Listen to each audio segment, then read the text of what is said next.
Assalamualaikum warahmatullahi wabarakatuh. Baiklah, di sini saya Nadia Fadila akan mempresentasikan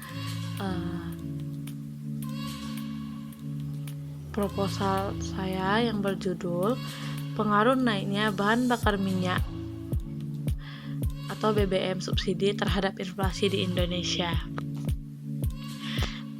Di latar belakang ini, yang mana kita ketahui Indonesia merupakan salah satu negara penghasil minyak bumi. Akan tetapi lumbung minyak di tanah air ini banyak dikelola oleh perusahaan asing. Pertamina sebagai jargon BUMN dalam pengelolaan minyak bumi hanya sebagai pajangan dan pemerintah lebih bernafsu memberikan izin pengelolaan kepada perusahaan asing. Kondisi ini jelas berseberangan dengan konsep welfare state atau negara kesejahteraan. Jadi proses pembangunan ekonomi di segala bidang pada hakikatnya yaitu untuk meningkatkan kesejahteraan masyarakat secara menyeluruh. Dan juga Indonesia merupakan salah satu dari 5 negara dengan penduduk paling banyak di dunia. Dengan banyaknya mobilitas penduduk di Indonesia, menimbulkan banyaknya rakyat yang menggunakan kendaraan pada setiap hari untuk berkegiatan. Agar kendaraan yang dinaiki dapat berjalan, tentunya memerlukan yang namanya bahan bakar minyak atau BBM.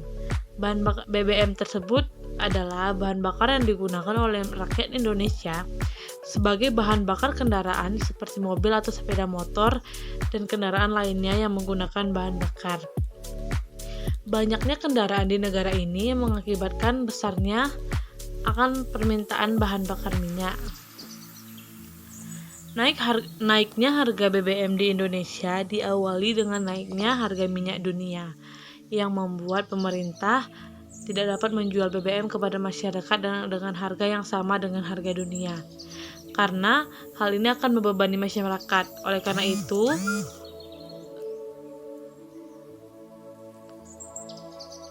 karena itu, pemerintah mengambil langkah dengan mengeluarkan kebijakan subsidi BBM. Kenaikan harga BBM di pasar dunia akan menyebabkan beban subsidi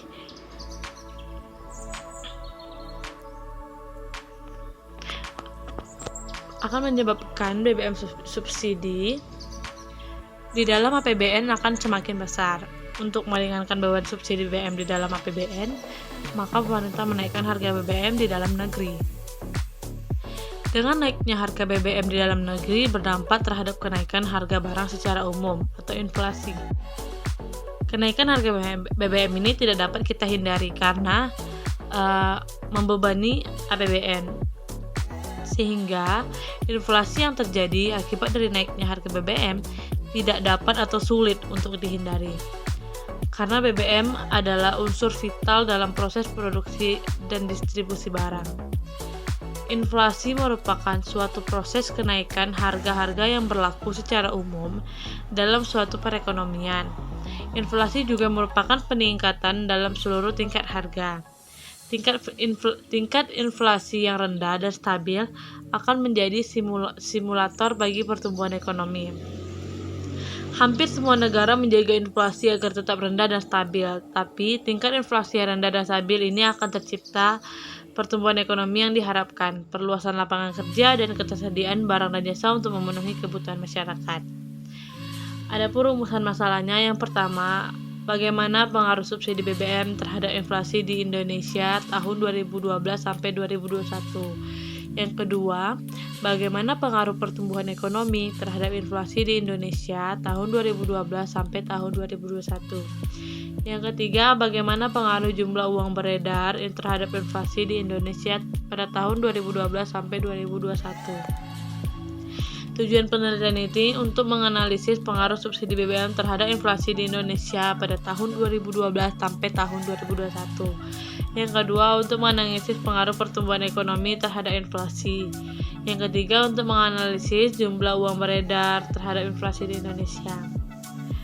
Manfaatnya, penelitian ini berguna bagi pemerintah dalam mengambil kebijakan terhadap pengaruh naiknya harga bahan bakar minyak terhadap inflasi Indonesia. Yang kedua, sebagai bahan referensi untuk kajian yang lebih mendalam sekaligus sebagai acuan dasar dalam menetapkan masalah yang argen.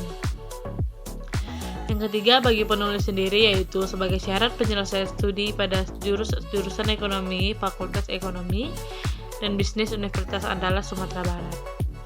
Adapun landasan teorinya, yang pertama, pengertian inflasi. Inflasi merupakan suatu proses meningkatnya harga secara umum dalam suatu perekonomian. Persentase kecepatan kenaikan harga dalam satu periode tentu dinamakan tingkat inflasi. Berdasarkan pada faktor penyebabnya, inflasi dapat dikelompokkan menjadi dua macam, yaitu tarikan permintaan atau demand pull inflation dan inflasi desakan biaya cost push inflation menurut Sukirno tahun 99. Teori kuantitas atau Irving Fisher. Teori ini menjelaskan bahwa terdapat hubungan langsung antara pertumbuhan jumlah uang beredar dengan kenaikan harga-harga umum atau inflasi. Dan pertumbuhan jumlah uang beredar ini merupakan penyebab utama inflasi. Penjelasan ini relevan dengan memandang monetaritis atau menurut Milton Friedman bahwa inflasi di mana dan kapanpun terjadinya selalu merupakan sebuah fenomena moneter. Pengertian jumlah uang beredar. Menurut Ritonga tahun 2003, jumlah uang beredar atau JUB adalah suatu perekonomian pada waktu tertentu. Pada dasarnya, jumlah uang beredar ditentukan oleh besarnya penawaran uang dari bank sentral dan permintaan uang dari masyarakat. Yang ketiga adalah subsidi BBM. Subsidi pemerintah menjadi salah satu jaringan yang penting dalam sebuah negara yang berperan sebagai bukti nyata adanya tanggung jawab pemerintah dalam rangka mensejahterakan masyarakatnya. Subsidi ini dianggap mampu berfungsi sebagai alat peningkatan daya beli masyarakat serta dapat meminimalisasi ketimpangan akan akses barang dan jasa tersebut.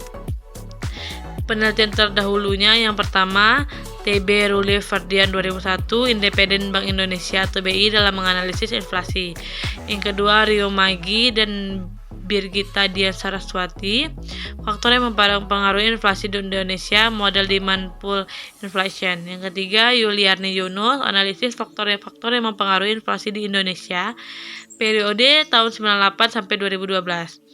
Yang keempat, Harunur Rashid 2013, pengaruh terhadap harga bahan bakar minyak terhadap tingkat inflasi di Indonesia. Yang kelima, Tio Goli Nugroho 2016, faktor-faktor yang mempengaruhi inflasi di Indonesia tahun 90 sampai 2014. Adapun kerangka konseptualnya, yang mana demand pull inflation, kenaikan ini berpengaruh terhadap pertumbuhan ekonomi. Cost plus inflation, kenaikan biaya produksi berpengaruh terhadap subsidi. Teori kuantitas berpengaruh terhadap jumlah uang beredar. Dari pertumbuhan ekonomi, subsidi BBM dan jumlah uang beredar berpengaruh terhadap inflasi. Hipotesis yang pertama, diduga subsidi BBM berpengaruh negatif terhadap inflasi di Indonesia. Yang kedua, diduga pertumbuhan ekonomi berpengaruh positif terhadap inflasi di Indonesia. Yang ketiga, diduga jumlah uang beredar berpengaruh positif terhadap inflasi di Indonesia. Metode penelitian, jenis datanya sekunder, sumber datanya data yang bersumber dari publikasi resmi yang diperoleh berdasarkan informasi yang telah disusun oleh publikasi instansi tertentu, yaitu Badan Pusat Statistik atau BPS, Bank Indonesia, BI, dan portal data APBN Kementerian Keuangan. Teknik analisis datanya, metode regresi berganda. Analisis data dan pembahasannya, uji validitasnya berdasarkan data yang telah diuji validitas pada variabel pertumbuhan ekonomi, jumlah uang beredar, dan harga BBM subsidi terhadap variabel bebas, yaitu inflasi. Dilihat dari masing-masing variabel tersebut memiliki nilai signifikan, tetapi nilainya besar dari 0,5, sehingga dapat dinyatakan bahwa masing-masing indikator pertanyaan pada setiap variabel tidak valid. Tes Kalamennya understand time average interim conference-nya 42 4275,281. Number of time in the scale-nya 4. Skala reliability coefficient-nya 0,0325. Setelah data BPS diolah melalui Stata, diperoleh data seperti tabel di atas. Nilai korban alfanya 0,03 dari semua pertanyaan data.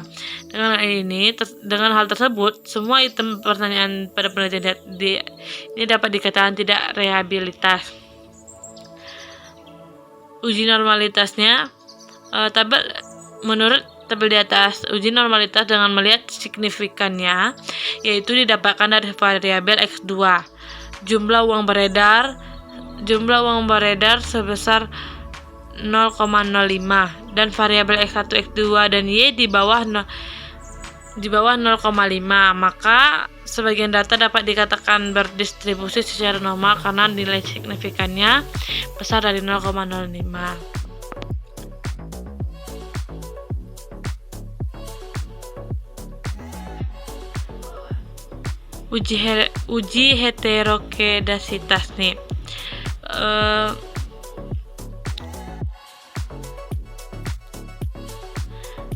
Dapat dilihat bahwa nilai dari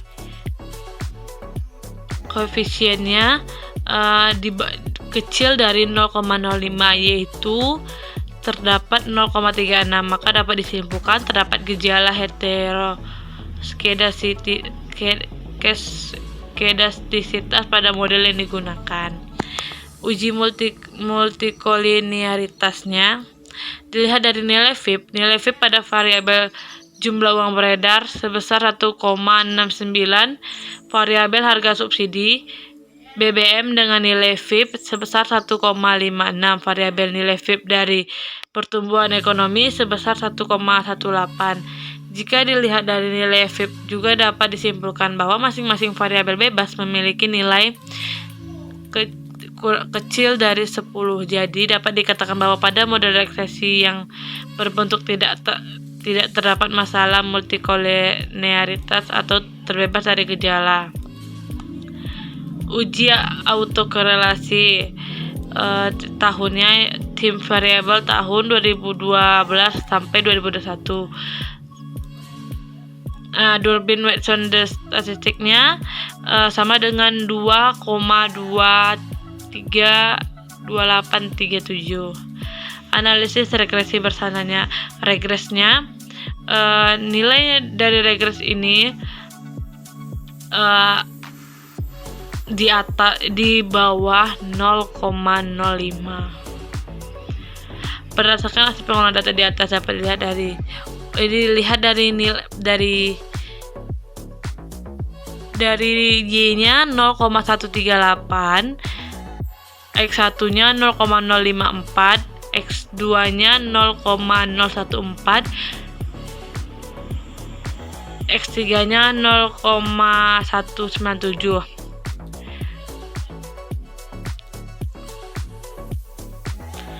Sekianlah presentasi dari saya. Apabila ada pertanyaan, silakan di kolom komentar. Terima kasih.